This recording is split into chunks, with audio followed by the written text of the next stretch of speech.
Sziasztok srácok, itt vagyok egy újabb videóban, és ebben a mai videóban elhoztam nektek egy olyan videót, amiben meg fogom nektek mondani 3 fontos Fortnite update-ot.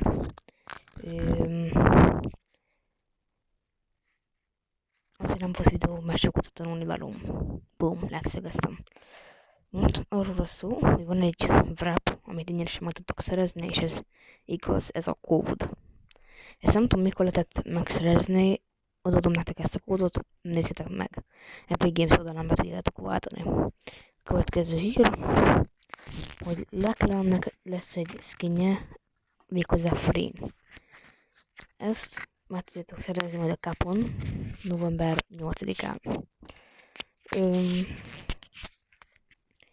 Lehet be fog kerülni a játékba a jackpot, meg ilyenek. Ugye Galactus egyért közelebb fog jönni.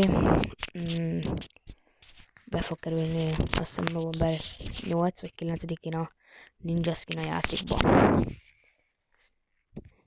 És ezért ez a cap nem lesz egy olyan nagy cap. Ezt majd el fogom mondani majd következő videóban. Ennyi lettem mára, de sem nem ezeket a dolgokat. Sziasztok! Nyomjatok le like-ot!